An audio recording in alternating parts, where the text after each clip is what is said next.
I'm here today with Cindy Howard, who works for the Center of Hope Foundation. What is your position, Cindy, at the Center of Hope? I am currently the President and Chief Executive Officer of the Center of Hope Foundation. I have done every job at the Center of Hope at one time or another, but for the last year I've been the CEO. Nice. That was actually my next question. How long have you been in that position? So how long has the business been in operation? This business started actually in 1956 with a grassroots movement of parents who decided that their children should not have to be put into institutions if they're born with a disability. They really wanted to keep their children at home, and there were no supports for that to happen, so they started this movement all across the country. Nice. What is the company's mission? The company's mission is to help to provide for people with intellectual and developmental disabilities, as well as autism and other forms of disability, the most productive life and of independence as possible. Tell me a little bit about your company's history. So as I started to say earlier, in 1956, this group started to meet. Of course, they did not have children around them at the time because they were in institutions. Some of the folks had very intense medical issues or behavioral issues, and so it was important that they have the nursing care and doctor's care at the time, but they wanted to do something at home. So they started the movement, got as many people involved as possible, and in 1961 started a school called the Center of Hope School. The agency name at the time as it incorporated was the Southern Worcester County Association for Retarded Citizens back in the 50s. And it started with a group of a few parents who came from 10 towns. This group managed to change a lot of lives through the years. When they had the Center of Hope School, they did a wonderful job at being able to help people start to learn. And in the early 70s, when Chapter 766 started in the public schools, where it became law that all children be served within the public school system, parents did be able to start to send their children to school. Therefore, the agency itself didn't have the same role anymore.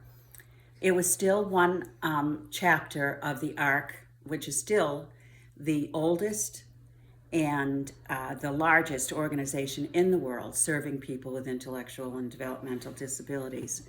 There are approximately 700 chapters still to this day, all working towards helping that group of folks. In 1984, the agency hired a new person to reinvigorate the ARC, as they had come to the place where they had run out of money, but someone had left them a small inheritance of $100,000, and it has now been very much reinvigorated into a very vital service in the area. Wow, very nice. Very interesting history. How many employees do you have? Currently, it has changed some because of the pandemic, but before the pandemic, we had a little over 300 staff people, and we were serving about 700 families. That actually leads to one of my questions, which is, how has the pandemic affected your business? Because most of this particular agency's programs were and are still day programs, we could not bring people in for several months into the program, so we had to lay off a significant amount of staff, unfortunately. Hardest part of the job. But we are slowly working our way back. We have around 200 staff people at the time, and about 3/4 of our folks are back in their programs. So what has your response been to these changes with having to cut funding and cut staff? So this is always something that has happened since day one, because it is primarily funded through state funds and some reimbursed funds from the federal government, that we have to constantly do legislative advocacy to help people to understand the needs of the people with disabilities needs a lot of funding to make it work. It's not like going to a doctor or a hospital where you're expected to get better. People's disabilities are lifelong, and they don't go away just because there's a lack of funding. So we work constantly trying to educate the legislature and the public about what the needs are of people with disabilities. Okay. Wow. So what kind of services do you have at the Center of Hope? So currently we have 5 rehabilitation programs, and that means that people come to our programs to learn new skills. The cooking, cleaning, budgeting, money skills, activities of daily living, how to be safe in the community, whatever their needs are, to help them to lead more independent lives. And that's in the day habs. We also have a very large vocational program that serves people who are wanting for their life to go to work. And so we serve them from the soft skills, learning how to dress appropriately and get through interviews, and the social skills that they need, how to get interviewed, writing out resumes, right up to job coaching people in their job in the community until they don't need that service anymore. So we help people at every level to be able to get and keep a job. Oh, wow. So how is your business funded? So it is funded primarily by writing contracts with the state of Massachusetts.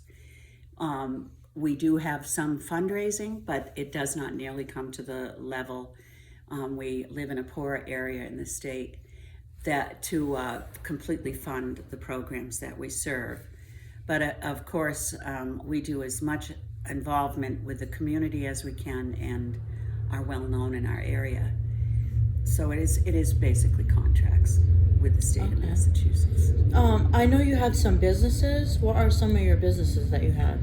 So the primary role of the businesses is to help people with disabilities to be employed. And it also helps them to gain the skills so they can get similar jobs in the community. So we have coffee shops. We have a very new and wonderful greenhouse. And so people learn right from the beginning, from seeds to using the food to cook and eat and sell the products made in the kitchen. We have a car detailing service, so people, that's the favorite business of the community, is what a great job that our folks do. And a print shop business, and we have a packaging and assembly business. And we are actually working towards opening an ice cream shop in the springtime. So we'll always be working towards putting together thriving businesses for our folks to learn the skills and help the Center of Hope too. Very, very rewarding job. Yes, absolutely rewarding job to see people grow and become independent in the community. Yes. What changes have you seen throughout your time with the Center of Hope? People back in the day when I first started there, things had started to turn around about the way people felt that people with disabilities should be secluded and hidden away. And through the years, it has gotten better and better that most of the world understands that everybody should be included in everything in their community that they want to be involved in. No one should be left out. No matter what their disability is or what their inclination is, it's an actual civil rights movement in our minds. Yes, yes, it is. I believe that as well.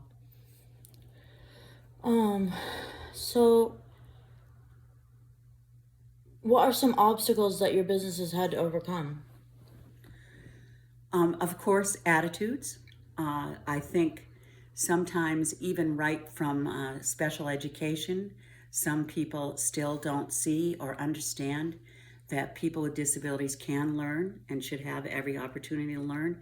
So they're sometimes right from the early start in a person's life, other people think that the money should not be spent on people with disabilities. And we work very hard to change the public's image of what a person with a disability can accomplish. The other obstacles, of course, are always money, and the legislature understanding as well what value people with disabilities bring to our communities. We currently, it's more obvious than ever since the pandemic that we do not pay people appropriately and do not get the funding that is appropriate to pay people who work with our people with disabilities a living wage. And that's the fight going on right now. And this was happening long before the pandemic, but it's only exacerbated it now. I'm sorry to hear that. What are some changes you would like to make to the business? So changes to the business, we're always growing. We recognize that growth is what keeps us in business. It keeps us sustained. So this business, since our programs are all day programs, except for about 25 people that we support in their in-home apartments, is the ability to provide some more residential services for people in the area, more respite kinds of services where we are able to take people out in the community after their work or program hours. And we're always working towards making new small businesses as well. So those are some of your future goals? Yes. Very nice. Is there much competition with your business? There's some competition. When we first started doing this kind of work as private providers, after people came out of state provided services, there was more competition. But now it's really more about person-centered planning and what the family and the person with a disability wants for their own lives, and what services they want and what provider they want to give it to them. So although there's probably some still competition, we're a very friendly environment and try to help each other out in this world. Very nice. And lastly, I want to ask you, what does the mission of this company mean to you personally? Personally, I have been so rewarded for all the years that I've been here to be able to be part of something bigger than myself that really, the folks that we serve are so endearing, and I love that we can help them to improve their lives so much through the years, and it is an extremely rewarding and good feeling to be a part of that for everyone. Very good.